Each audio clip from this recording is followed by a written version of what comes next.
小男孩就收到一个讯息，就知道家教以前发生什么事情，就告诉他说，你以前是不是去加拿大的时候在船上遇见了一个女生，你很爱她，可是到了加拿大之后你就突然觉得不爱她了。然后家教就傻眼，你怎么会知道那么久以前的事情？我没有告诉任何人，你怎么会知道呢？ Hello， 你好，我是 BB。 今天我想来快速介绍一下这本书，看见真相的通灵男孩。这本书我一开始拿到的时候就想说，这本好厚啊，字很多，我不知道什么时候才会看完，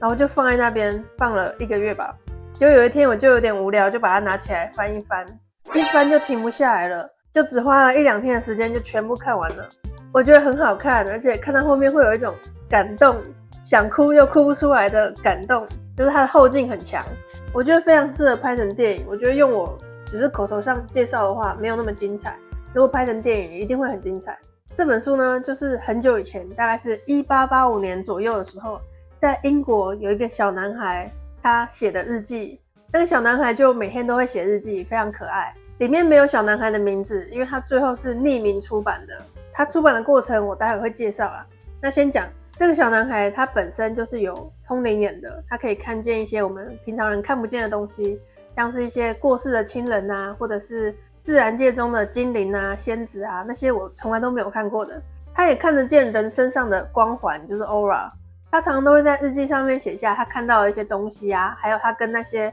灵界的人的对话，因为他可以看得见那些灵魂，而且可以沟通哦。他可以跟他们真的讲话，非常厉害。那1885年也是维多利亚时代，所以这里面描述的一些场景都很复古，就例如说他的亲戚啊，坐着马车带他们出去玩，那时候还有马车哦。他常常看到这些灵界的东西，尤其是他会看得到自己已经过世的舅舅，还有已经过世的爷爷。他每次跟他妈妈讲这些事情的时候，他妈妈都会骂他，就说你这些死狗囡仔卖卵讲啦，就会觉得他是在骗人。可是他并不是在骗人，但他很小的心灵，他其实不知道别人是看不见的，所以他就觉得很困惑，为什么别人都看不见呢？他到长大一点之后才发现原来别人都看不见，只有他自己看得见，所以他非常非常的纯真可爱。里面有个桥段，就是呢，他的表姐那时候快要结婚了，他就看到表姐的光环是粉红色的，就是粉红泡泡那种恋爱中的光环的感觉。他就跟他妈说，表姐是不是什么时候要结婚啊？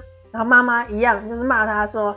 你不要乱讲话啦，表姐根本就没有要结婚啦。可是过了不久，表姐真的就结婚了。然后有一阵子，他的妈妈的光环也变了颜色。他不知道为什么，他就觉得妈妈怎么越来越胖了，而且光环怎么跟原本不一样。原来那时候他妈妈就怀孕了，怀了新的 baby， 所以光环就改变了。因为他的身体里面就是会有2个人嘛，就是1个人，那总共是2个人嘛，那光环就会叠加在一起，就会跟原本的颜色不一样。后来有一阵子小男孩开始请家教，因为他原本的老师呢非常坏，就是会体罚学生，他不敢去学校上课。结果没想到呢，就有一个家教就来了，他们聊一聊小男孩就跟他说，我那一天去树林里面看到树精啊，还有仙子啊。然后家教很生气，就说你怎么会说谎嘞？然后他就说，我并没有说谎啊，我真的看见啦。小男孩就收到一个讯息，就知道家教以前发生什么事情，就告诉他说，你以前是不是去加拿大的时候在船上遇见了一个女生，你很爱她，可是到了加拿大之后你就突然觉得不爱她了。然后家教就傻眼，你怎么会知道那么久以前的事情？我没有告诉任何人，你怎么会知道呢？后来小男孩就说，你们脚边有一只黑色的狗，你们之前有养狗吗？家教就点点头说，我们有一只黑色的狗，但是它去年的时候过世了，不过那个狗的灵魂还是在脚边，好像没有走一样，非常开心。后来他的家教就是开始非常好奇灵界的事情，因为事情都被小男孩讲中了，所以他就开始相信小男孩讲的话，所以2个人就会开始研究一些灵界的东西。就是说，如果小男孩有看见什么灵界的人啊，这个家教就会请小男孩帮他传话或是问话，让他们沟通，那他就会写下他们沟通的内容，也会在这日记本里面。还有一个桥段，就是因为这小男孩常常会看到他的爷爷，那有一天他就问他爷爷说，为什么我都没有看到阿嬷呢？为什么我只看到爷爷你，但是没有看到阿嬷呢？然后他的爷爷就说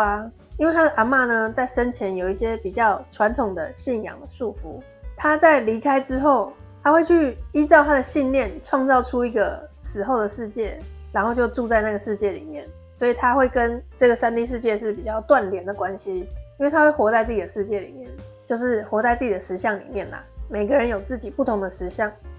还有啊，他那时候的叔叔也是，就是比较早就离开了，而且是没有结婚生子的情况下就走了。但叔叔后来也没有来见他们，没有来打招呼。然后他就问他爷爷说：“叔叔现在过得好吗？”他说：“叔叔现在过得很好，因为叔叔在生前他有一个很爱很爱的女人，可是那女人很早很早就过世了。叔叔伤心欲绝，就再也不嫁不娶，就一直想念着那个女生。所以叔叔到了灵界之后，那个女生也来迎接他，他们在灵界过得很开心这样子。然后啊，这个小男孩也看见自己的指导灵哦。好啦，书里面并没有说是指导灵，但是我觉得那个概念就是指导灵的概念，因为他会看见一个很棒的灵性。他一开始以为那是耶稣，因为他还小。那后来长大一点之后，那位灵性就告诉他说他不是耶稣，但是呢，反正就是很高智慧的一种灵性啦，我也不知道怎么解释。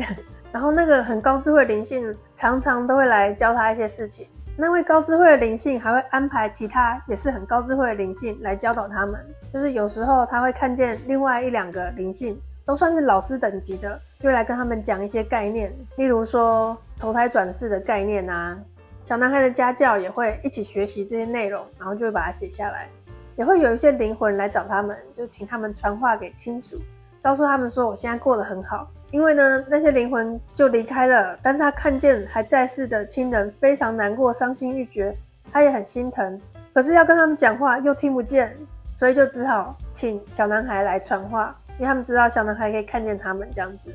这边我想补充一个我学到的点，就是原来在灵界里面的各种灵性啊，他们的智慧程度高低还是有不一样的，并不是每一个在灵界的灵魂都是非常有智慧的。书里面出现的像是指导灵啊，他就是真的很有智慧，可以教导很多很多东西。而他的爷爷呢，虽然也懂很多内容，可是还是有一些东西是不知道的。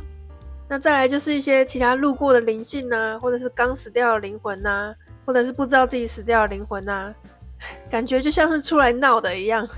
他们会讲一些话让你觉得有点好笑，有点傻眼，会感觉他们没有那么聪明。所以并不是每一个人到了灵界之后都会自动变得非常有智慧，大家都还是需要经过一些学习的阶段。那你在这一世中学到的一些东西都会累积起来，让你带到下一世，或者是带到其他的境界去。你所有学到的东西都不是白费的。他在写日记的这期间呢，他爷爷都会常常出现来跟他讲一些话。可是有一天，他爷爷就说他要离开到另外一个境界了。他可能在这个3D 世界的责任任务已经达成了，跟小男孩也交代了一些事情，他的任务完全达成了，所以他可以离开这个境界，去别的境界了，所以之后可能就不会再出现了。对，在小男孩小时候，他爷爷也会一直跟他讲说，对，你要写日记，因为以后会出版。那小男孩小时候也听不太懂，可是没想到长大之后就真的出版了这本书。但他一开始是很不希望出版的，因为这毕竟是他的私人的生活。可是这里面的内容真的可以帮助到很多人，让更多人可以了解灵性的世界，去一窥究竟。这里面真的还有很棒的内容，只是我觉得用讲的真的很难解释出它到底有多 deep 多好看。大家可以去看看这本书，然后我真的很希望它可以拍成电影，应该会很精彩。我之前也有介绍一本书叫做《我所看见的未来》，它是一本漫画书，